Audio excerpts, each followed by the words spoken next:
matrix multiplication. So here we have one matrix multiplying to another matrix, reading from left to right. So the first matrix you're seeing on the left is color-coded in green, and the second matrix you see on the right is color-coded in blue.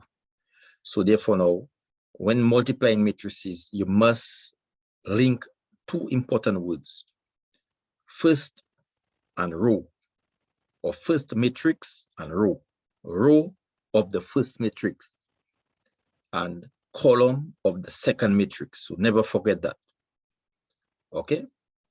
So here we have an expansion of the color coding labeling. The first matrix, the rows of the first matrix have been identified, and the columns of the second matrix have been identified. Okay. So always bear that in mind. The row of the first and the column of the second.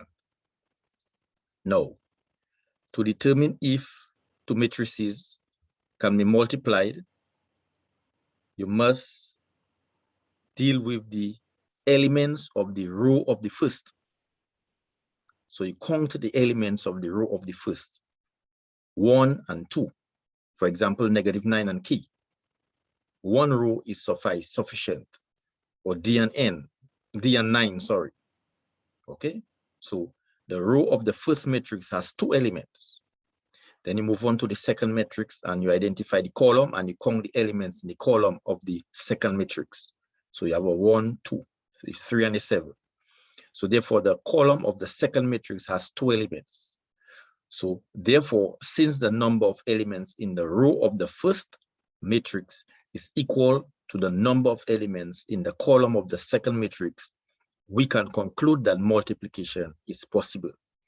Once those two count of elements, row of first and column of second, are equal, then multiplication is possible. Then we move on to determine the size of the product. Again, we have to continue that same sequence, row of the first and column of the second. Now we count the number of rows of the first. 1, 2, 3, 4. So the first matrix has 4 rows. We move on to the second matrix. The second matrix has only 1 column. So therefore, the product will be a 4 by 1. 4 rows and 1 column. 1, 2, 3, 4 rows. It will have 4 rows and 1 column. Okay.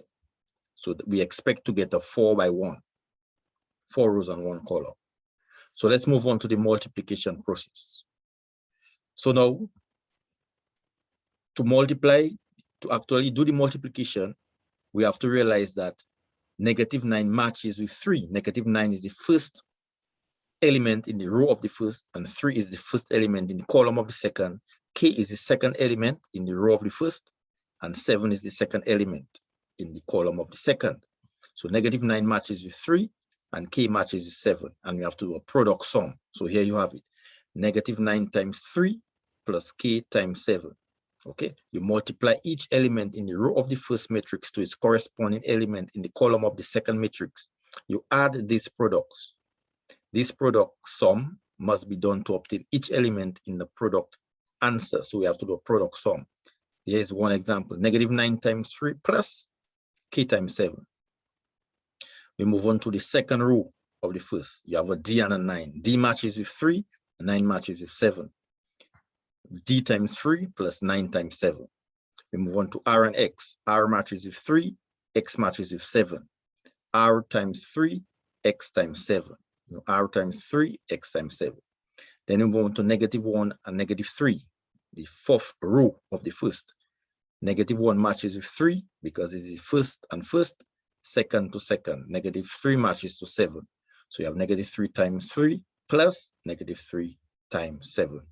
Then we simplify, -27 plus 7K, 3D plus 69, 3R plus 7X, -3 minus 21.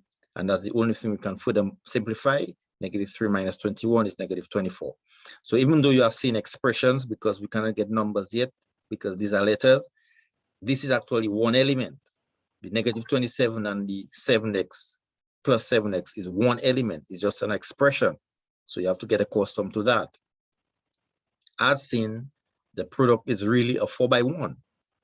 1, 2, 3, 4 rows. Negative 27 plus 7k is one element forming one row. So even though you see a negative 27 and a 7k, that's two terms, but the entire thing there makes one element. The 3D and the 69 is one element forming one row. The 3R and the 7X is one element forming one row. Negative 24 is just one element forming one row. So we have 4 rows and 1 column. Okay, so here you have it. Please watch with notebook and pencil to keep on practicing so that you can, develop the skill of multiplying matrices.